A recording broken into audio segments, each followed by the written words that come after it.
अस्सलाम वालेकुम नाजरीन, मैं उम्मीद करता हूँ आप सब खैरियत से होंगे। नाजरीन, आज की हमारी वीडियो सोने के पहाड़ और उस पर होने वाली एक जंग के बारे में है। लेकिन उससे पहले मैं सोने के इस पहाड़ और उस पर होने वाली जंग के बारे में कुछ पस मंजर आपको बताना चाहूँगा।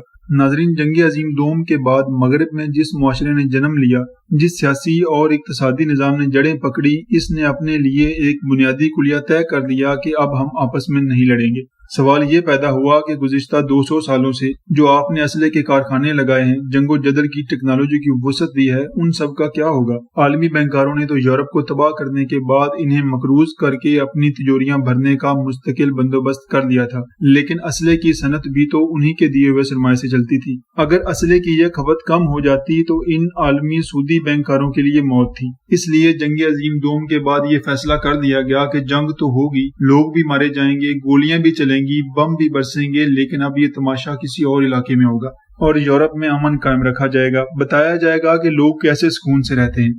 जंग अजीम दोम के बाद इन सूद खोर बैंकरों के सरमाए से कायम करदा कारपोरेट सिस्टम और इसमें मौजूद असले के कारखाने एक नए मैदान जंग की तलाश में थे, जो कि पहले ही तैयार कर लिया गया था, और ये जंग कम्युनिज्म के खिलाफ थी। ये जंग सोवियत यूनियन और इसके जेर असर यूरोपीय ममालिक के साथ थी। पूरी दुनिया का मीडिया कम्युनिज्म को एक खौफनाक ख्वाब बनाकर पेश कर रहा था। ऐसा खौफनाक ख्वाब जिसमें जायदादें, कारोबार सब छीन लिया जाएगा, आदमी डबल रोटी और अंडों के लिए रियासत का मोहताज होगा, सब कुछ इज्तमाई हो जाएगा, यहाँ तक कि बीवियां भी इज्तमाई होंगी। हॉलीवुड ने जेम्स बॉन्ड की फिल्मों की एक सीरीज का आगाज किया जो आयन फ्लेमिंग के प्रोपेगेंडा पर 13 नावलों पर बनाई गई। ये सब फिल्में सोवियत यूनियन और इसके कम्युनिज्म के खिलाफ सूद खोर जमहूरी निजाम की जंग पर मबनी थी। लेकिन कमाल होशियारी से इन फिल्मों में भी और हकीकी तौर पर भी जंग को यूरोप से दूर रखा गया और एशिया, अफ्रीका, लातीनी अमेरिका और दीगर कई ममालिक को जंग का मैदान बना दिया गया।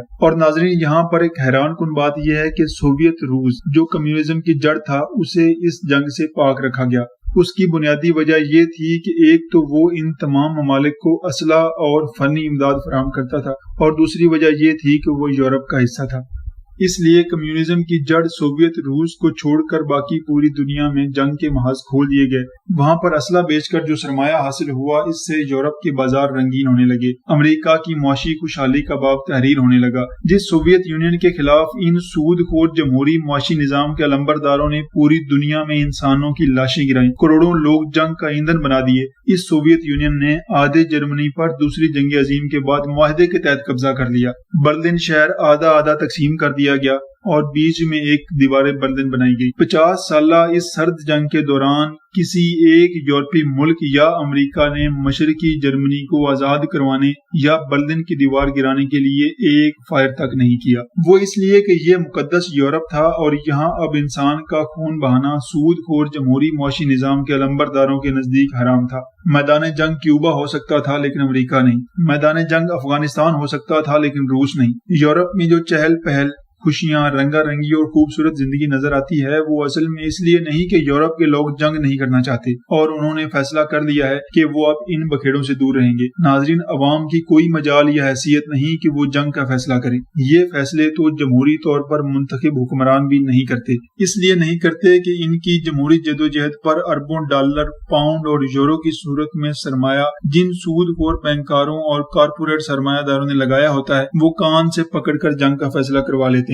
पूरा यूरोप इराक के खिलाफ जंग को रुकवाने के लिए सड़कों पर निकल आया था, लेकिन क्या जंग रुकी? हरगिज नहीं। टोनी ब्लेयर माफी मांगता फिरे या ये कहता फिरे कि खुफिया रिपोर्टें गलत थी, लेकिन नाजरीन, लाखों इंसानों को मौत के घाट उतार दिया गया। यूरोप को अब सुकून और इत्मीनान एक हिकमत अमली के तहत बख्शा गया है। इसी तरह चीन और भारत की मईशत को जबरदस्त मुआशी तरक्की के लिए खुला मैदान फराहम किया गया ताकि वो जंग के मैदानों से नफरत करे।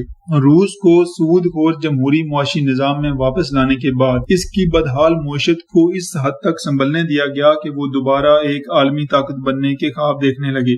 नाजरीन, ये सब के सब अब मुआशी तौर पर मजबूत हैं।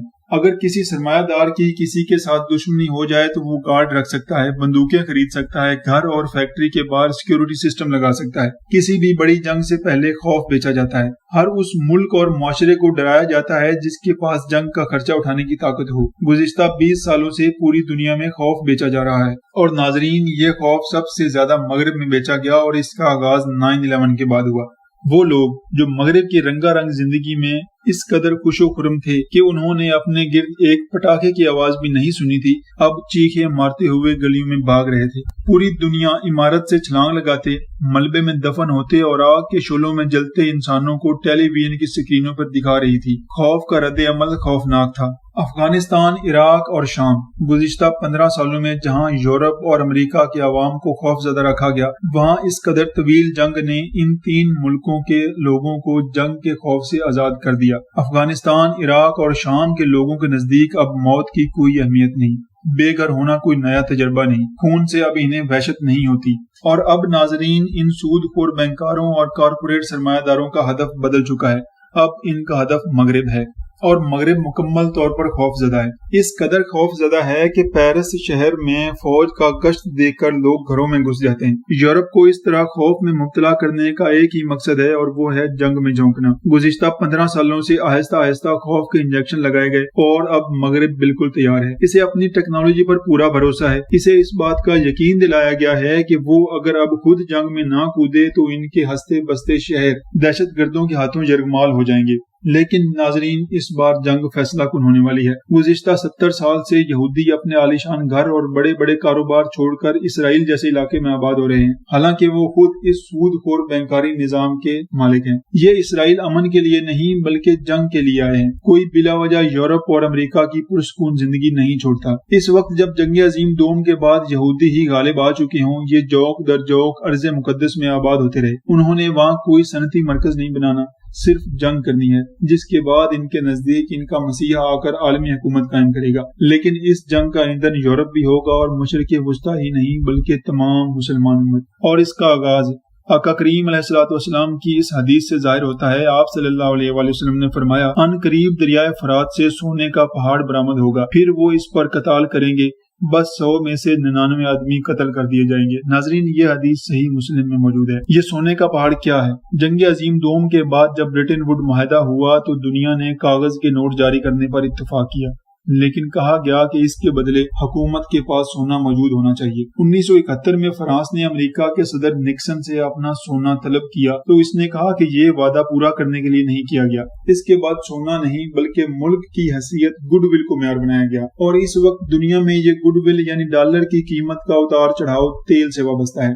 और कौन नहीं जानता कि ये तेल फरात के आसपास किस किस को खून में नहला रहा है। इराकी हुकूमत, दाइश, ईरानी मिलिशिया, अल-कायदा, अमेरिका और यूरोप हर कोई इस सोने के पहाड़ पर टूट पड़ा है और फायदा भी उठा रहे हैं। लेकिन सैयदुल अंबिया सल्लल्लाहु अलैहि वसल्लम ने फरमाया, जो इस वक्त मौजूद हो वो इस सोने के पहाड़ से कुछ भी ना ले। जो इस सोने के पहाड़ में हिस्सा बटा रहे हैं उनके लिए हलाकत है और जो अल्लाह के भरोसे जंग लड़ रहे हैं इनके लिए फतह और नुसरत की बशारत है।